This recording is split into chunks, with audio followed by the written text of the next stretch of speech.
নমস্কার বন্ধুরা, আশা করি আপনারা ভালো আছেন। আপনাদেরকে আজকে আমি একটা ডিমের নতুন রেসিপি শেখাচ্ছি। আমি এটাতে 6টা ডিম নিয়েছি। এটাতে একটু লবণ দিয়ে এটাকে ভালো করে ফেটিয়ে নেব।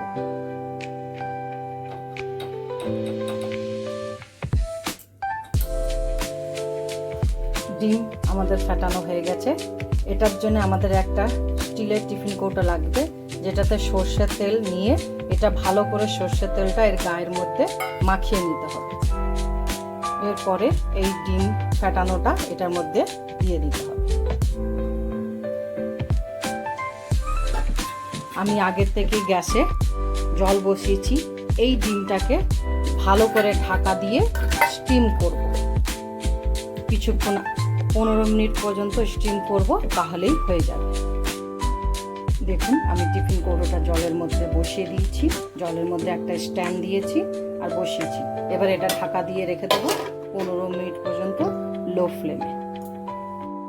দেখুন বন্ধুরা, আমার ডিমটা স্টিম হয়ে গেছে। এবার এটা আমি বার করে ছোট ছোট কিউবে কেটে নেব। দেখুন, আমি এইভাবে ডিমগুলো কেটে নিচ্ছি। এই রেসিপিটা করতে আমার পেঁয়াজ কুচি লাগবে, টমেটো বাটা, আদা রসুন, কাঁচা লঙ্কা বাটা, স্বাদ মতো নুন, কাশ্মীরি লাল মির্চ, হলুদ গুঁড়ো আর একটু জিরে গুঁড়ো। আমরা প্রথমে প্যানে একটু তেল দিয়ে তেলটা গরম করে পেঁয়াজটা দিয়ে দেব। প্যানে আমরা তেল দিয়ে দিচ্ছি।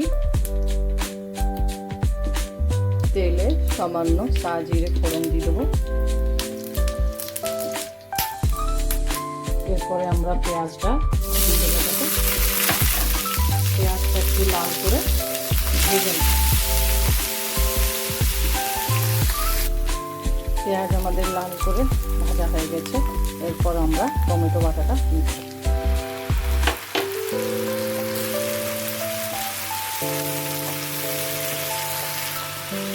এবার আমরা এটাতে একটা পেঁয়াজ বাটা, 1 চা চামচ আদা বাটা, 1 চা চামচ রসুন বাটা আর 2টো কাঁচা লঙ্কা বাটা, এটা দিয়ে ভালো করে এই মশলাটা আমরা একটু কষাবো। এবার এতে আমরা হলুদ গুঁড়ো 1 চা চামচ, 1 চা চামচ জিরে গুঁড়ো দেব। এবার এতে আমরা 1 চা চামচ কাশ্মীরি লাল মির্চ দেব। এরপরে মশলাটা ভালো করে কষিয়ে নেব যতক্ষণ না মশলা থেকে তেল ছাড়ে। দেখুন, এবারে আস্তে আস্তে তেল ছাড়া শুরু করেছে। এবার আমরা এটাকে স্বাদ মতো লবণ দেব।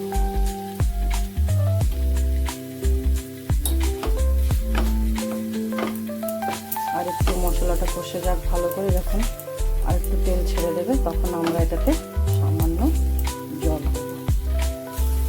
মশলা আমাদের ভালো করে কষা হয়ে গেছে। এবার আমরা এতে সামান্য জল দেব।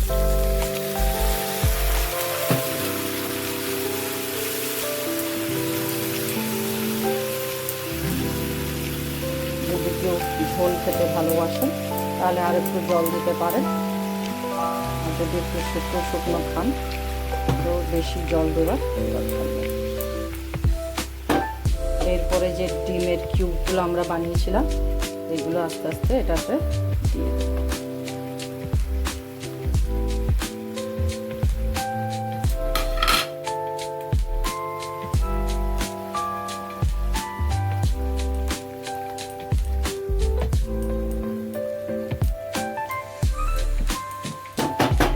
এবারে এটাকে আমরা 5 মিনিটের জন্য ঢাকা দিয়ে রেখে। 5 মিনিট হয়ে গেছে, ঢাকা খুলে। আমি এতটাই জল রাখবো। আমার রেসিপি এখানেই শেষ। যদি আপনাদের ভালো লাগে প্লিজ কমেন্ট করবেন।